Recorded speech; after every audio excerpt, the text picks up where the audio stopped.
ক্লাসে আমরা ফন্ট গ্রুপের কাজটা দেখব। এর আগে আমরা ক্লিপবোর্ড গ্রুপ নিয়ে আলাপ করছিলাম। ফন্ট গ্রুপের মধ্যে অনেকগুলো কমান্ড আছে, ছোট ছোট কমান্ড আছে, সবগুলো কমান্ডের আমরা কাজগুলো আস্তে আস্তে দেখব। এবং একদম প্রথম যে কমান্ডটি আছে এটা হচ্ছে আমাদের ফন্ট কমান্ড। এটির পর যখন আমরা মাউসের পয়েন্টার নিয়ে যাব তখন লেখা ওঠে এটির নাম কি। এটির নাম হচ্ছে ফন্ট কমান্ড এবং এটির শর্টকাট হচ্ছে কন্ট্রোল শিফট এবং হচ্ছে এফ। তারপর এখানে বলতেছে এই কমান্ডটা ইউজ করলে কি হবে, আপনার টেক্সটের মধ্যে নতুন একটা ফন্ট দিতে পারবেন আর কি, এটা বলেন। তাহলে এখানে আপনার যতগুলো কমান্ড আছে ওয়ার্ড, এক্সেল বা হচ্ছে পাওয়ার পয়েন্টের মধ্যে যেগুলো হচ্ছে আপনার কমান্ড আছে, সবগুলো কমান্ডে যখন আপনি মাউসটা নিয়ে যাবেন, এটা বলা হয় মাউস হোভার করা। মাউসটা যখন হোভার করবেন তখন আপনার ওই ফন্টের নামটা কি, যদি ফন্টের কোনো শর্টকাট থাকে শর্টকাটটাও উঠে আসবে এবং হচ্ছে আপনার ওই ফন্টে ওই কমান্ডটা ইউজ করলে কী হবে এটাও লেখা ওঠে আর কি, ছোটো করে বলে দেয় এই কমান্ডটা ইউজ করলে আপনি এই বেনিফিট পাবেন বা এটা হতে যাচ্ছে, এটা সব কমান্ডে পাবেন। এবং আমরা যদি সাতের মধ্যে ব্যাক যাই এবং সাথে যখন আমরা ক্যালিগ্রাফি ফন্টের বা ফন্ট কমান্ড যেটি আছে এটার উপর মাউসের পয়েন্টটা নিয়ে যাই, চেঞ্জ দ্য ফন্ট পেজ, মানে লেখার চেহারা চেঞ্জ করা, এটাই। আচ্ছা, আমি যদি এখন হচ্ছে এই লেখার চেহারাটা হচ্ছে এখন এইরকম আছে, ক্যালিগ্রাফি ফন্টে আছে আর কি, এটাকে চাইলে আমি চেহারাটা চেঞ্জ করতে পারি। এটার জন্য আমি একটা লাইন লিখে আগে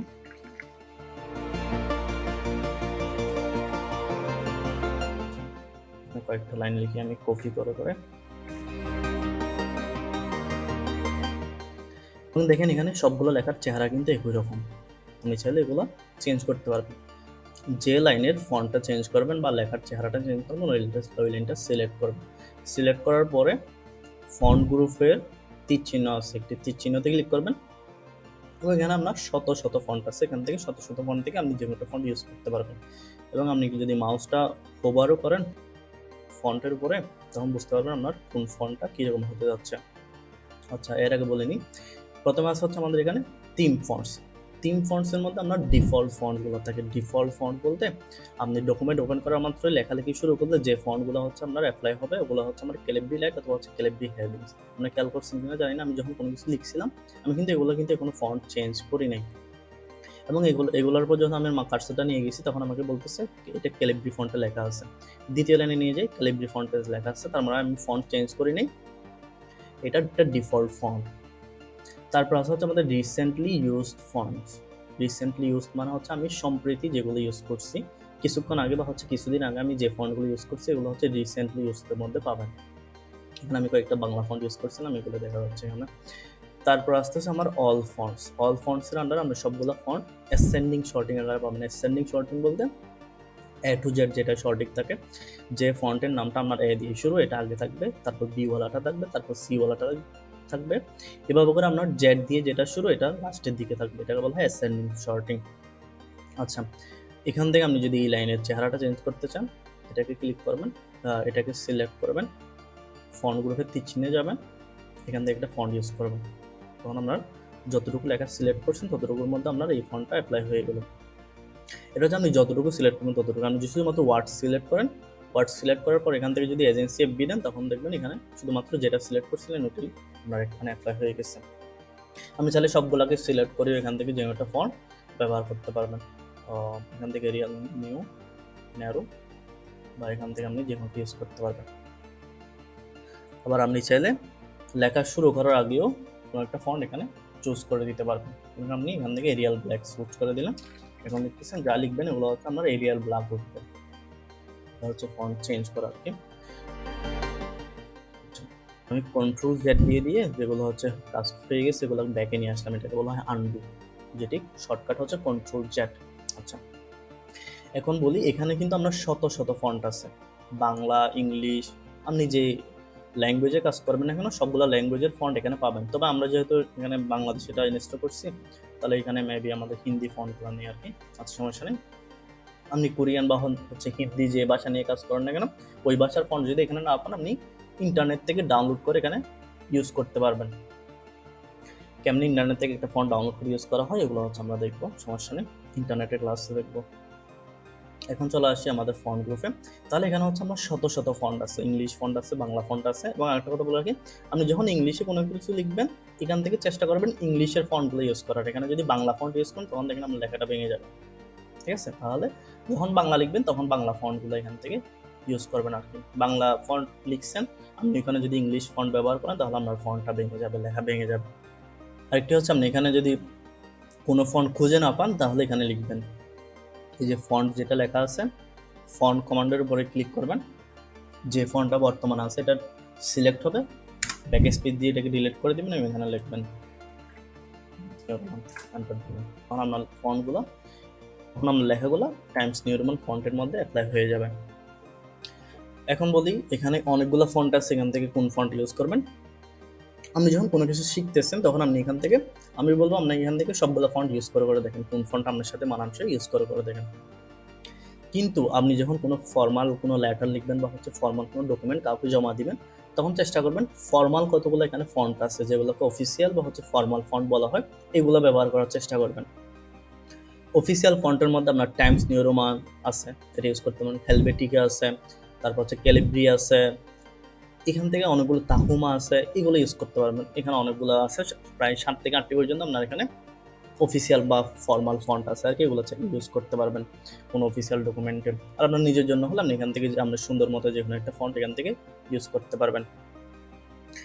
এখন চলে আসি, আপনি পুরো ডকুমেন্টে আপনি চেষ্টা করবেন একটা ফন্ট ইউজ করার, শুধুমাত্র একটা ফন্ট ইউজ করে আপনি পুরো ডকুমেন্টে শেষ করার চেষ্টা করবেন, যতটুকু লেখা থাকবে না কেন আপনি শুধুমাত্র একটা ফন্টের মধ্যে লেখার চেষ্টা করবেন। কারণ আপনি যদি একটা ডকুমেন্টে যদি একাধিক ফন্ট ইউজ করেন তখন আপনি এটা যাকে জমা দিবেন সে যখন এটা পড়তে যাবে তখন তার একটু মানে সুন্দর লাগবে না আর কি লেখাটা, তার এটা একটা ফর্মাল ওয়ে হবে না আর কি, সে পড়ার সময় মানে একটু দ্বিধাদ্বন্দ্বে পড়ে যেতে পারে। তাহলে এই জন্য চেষ্টা করবেন আপনি একটা ফন্টের মধ্যে শেষ করতে, এবং আমরা যদি প্রয়োজন হয় তাহলে আপনি 2টা ফন্ট ইউজ করবেন, এর চেয়ে বেশি ইউজ করবেন, এবং 2টাই ফর্মাল রাখার চেষ্টা করবেন, একটার সাথে মিল এরকম চেষ্টা করবেন আর কি। যেমন দেখেন আমার টাইমস নিউ রোমানের সাথে এখানে অনেকগুলো ফন্টের প্রায় মিল আছে, এখান থেকে প্রায় মিল আছে, এরকম একটা, এই যে এটাও না, এখানে তাহুম একটা ফন্ট আছে মেবি, এটা প্রায় মিল আছে আর কি। তাহলে আপনার যে ফন্টগুলো আপনি এখান থেকে ইউজ করবেন এটা ফর্মাল ফন্টগুলো ইউজ করার চেষ্টা করবেন আর কি, এটা গেল। তারপর আছে হচ্ছে আমাদের ফন্ট সাইজ। ফন্ট সাইজের কাজটা হচ্ছে আমার ফন্টের লেখার কতটুকু বড় হবে, ফন্টের লেখাটা, এই লেখাটা কতটুকু বড় হবে, এবং এটার উপর যদি আমি মাউসের পয়েন্টার নিয়ে যাই আমাকে বলতে চেঞ্জ দ্য ফন্ট সাইজ, ফন্টের এটা কত বড় হবে এটা চেঞ্জ করা আর কি, এবং এটার শর্টকাট হচ্ছে Ctrl+Shift+P। আচ্ছা, আপনি এখানে 4টা ওয়েতে ফন্ট সাইজ বড় ছোট করতে পারবেন। প্রথমে সিলেক্ট করলাম, যতটুকু গাছ ততটুকু সিলেক্ট করতে হবে, প্রথমে সিলেক্ট করলাম, এখানে 24 লেখা আছে, তার মানে আমার ফন্ট সাইজটা এখন 24 এর উপর ক্লিক করলাম, এখান থেকে আমি লিখে দিলাম 40 দিকে কিবোর্ড থেকে এন্টারে চাপ দিব, তখন দেখেন আমার ফন্ট সাইজটা 40 হয়ে গেল। এবং এটাতে যখন আমি নিয়ে যাবো মাউসের কার্সারটা তখন আমার 24, এটাতেও 24, এটাতেও 24, এটাতেও 24, কিন্তু আমার এটাতে 40, এটাতেও 40। আমি চাইলে শুধুমাত্র লার্নিংকে সিলেক্ট করেও 50 দিতে পারেন, শুধুমাত্র লার্নিংটাই 50 হবে, এটা 40 হয়ে গেছে, তার মানে যতটুকু সিলেক্ট ততটুকু কাজ, এটা মাথায় রাখবেন। Ctrl+Z দিয়ে আমি ব্যাকে চলে যাই আবার। এটা হলো একটা ওয়ে ফন্ট সাইজ চেঞ্জ করা। দ্বিতীয় নম্বর ওয়েটা হচ্ছে সিলেক্ট করলাম, ফন্ট সাইজের একটা তীর চিহ্ন আছে, তীর চিহ্নে ক্লিক করবেন, এই তীর চিহ্ন যেখানে দেখবেন এখানে মনে রাখবেন এখানে অনেক কিছু লোকায়িত আছে, তীর চিহ্নে ক্লিক করবেন, এই যেখানে 24 সিলেক্ট করা আছে এখান থেকে আপনি 72 পর্যন্ত আপনি চাইলে দিতে পারবেন, 72 দিয়ে দিলাম, বা হচ্ছে আবার 14 দিয়ে দিলাম, তাহলে এখান থেকে ইউজ করতে পারবেন। এটা 2টা ওয়ে গেল। 3 নম্বর ওয়ে যেটা আছে এটা হচ্ছে আমার এটা, একটা হলো আমার গ্রো ফন্ট, একটা হচ্ছে স্ট্রিং ফন্ট। গ্রো ফন্টের কাজটা হচ্ছে আমার ফন্টকে এক ধাপ করে বড় করা, স্ট্রিং ফন্টের কাজ হচ্ছে ফন্টকে এক ধাপ করে ছোট করা, এই যে একবার ক্লিক করলে বড় হবে, এটাতে ক্লিক করলে ছোট হবে, এবং এগুলো শর্টকাটও আছে, Ctrl, এবং এখানে বলতেছে increase the font size, font সাইজটা বৃদ্ধি করতে বলতেছে, আর এটা হলো ডিক্রিজ দ্য ফন্ট সাইজ, যে ডিক্রিজ দ্য ফন্ট সাইজ এটা বলতেছে। 3টা ওয়ে গেল। 4 নম্বর ওয়েটা একদম সহজ, এটা হচ্ছে আমাদের কিবোর্ডের মাধ্যমে, এবং এটার শর্টকাট হচ্ছে কন্ট্রোল চেপে ধরে থার্ড বন্ধনী। আচ্ছা, কন্ট্রোল চেপে ধরে কিবোর্ড থেকে যে আপনি এন্ডিং থার্ড বন্ধনী দিবেন, এক করে বড় হবে, 15, 16, 17, 18, 19, 20। স্টার্টিং থার্ড বন্ধনী যেটা আছে ক্লিক করলে এক করে ছোট হবে, এবং কন্ট্রোল চেপে ধরছি থার্ড বন্ধনীর মাধ্যমে আমি বড় ছোট করতেছি, চেপে ধরলে বড় হবে, আর এটা চেপে ধরলে ছোট হবে, তবে বড় ছোট করা যায়। তারপর হচ্ছে আমাদের বোল্ড, ইতালিক, আন্ডারলাইন। বোল্ডের কাজটা হচ্ছে আমাদের টেক্সটটাকে একটু মোটা করা।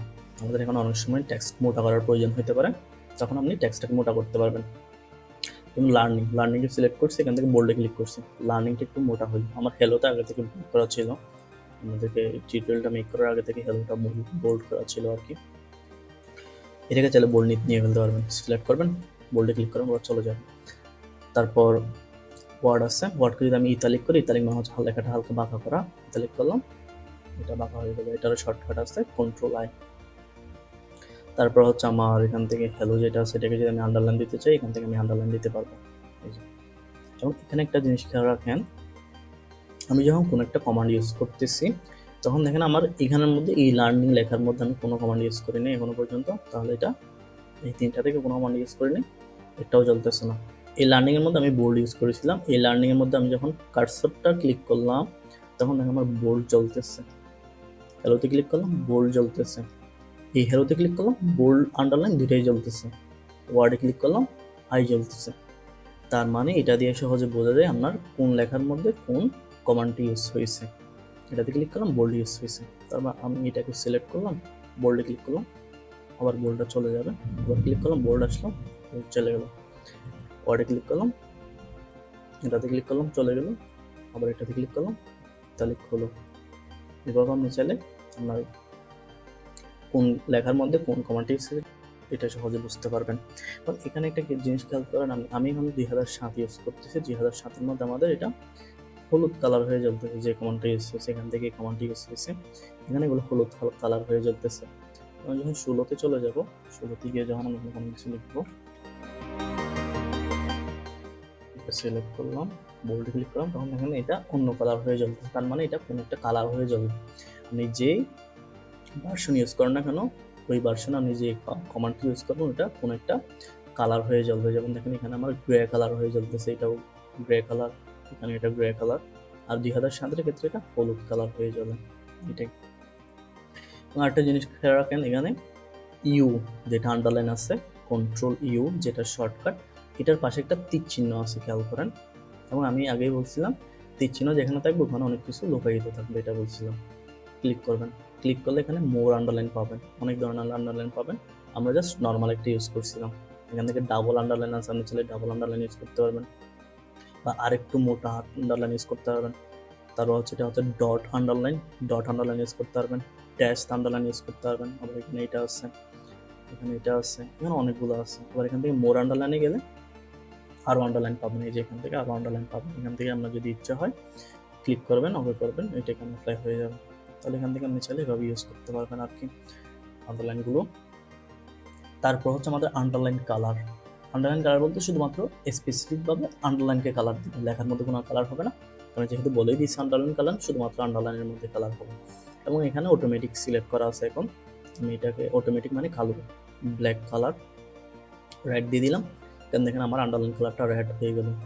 এখান থেকে আমি আন্ডারলাইন কালার থেকে এটাকে যদি আমি ইয়েলো করে দিই, গ্রিন করে দিই, তাহলে গ্রিন হয়ে গেল। তাহলে এভাবে আপনি আন্ডারলাইন কালারটা চেঞ্জ করতে পারবেন। অটোমেটিক দিয়ে দিলাম, ব্ল্যাক হয়ে গেল। আচ্ছা, আপনি চাইলে একটা কমান্ডের মধ্যে তিনটা ইউজ করতে পারেন, বোল্ড, ইতালিক, আন্ডারলাইন, যদি প্রয়োজন হয় আর কি। আপনি চেষ্টা করবেন আপনার যেখানে স্পেসিফিক যেখানে প্রয়োজন হবে ওইখানে হচ্ছে আপনার বোল্ড, ইতালিক, আন্ডারলাইনগুলো ইউজ করার চেষ্টা করবেন। পুরো ডকুমেন্টের মধ্যে আপনি এটাকে বোল্ড বানিয়ে ফেললেন, ইতালিক বানিয়ে ফেললেন, আন্ডারলাইন দিয়ে দিলেন, তাহলে এটা যেমন বিশ্রী দেখাবে তেমনই এটা কোনো কাজেরই হবে না আর কি। আপনি নিজে পড়তে গেলে এটা ভিন্ন রকম দেখাবে, মানে উদ্ভট টাইপের দেখাবে আর কি। তাহলে চেষ্টা করবেন যেখানে আপনার প্রয়োজন শুধুমাত্র স্পেসিফিক ওই জায়গার মধ্যে আপনি আন্ডারলাইন, ইতালিক বা হচ্ছে বোল্ড ইউজ করার চেষ্টা করবেন।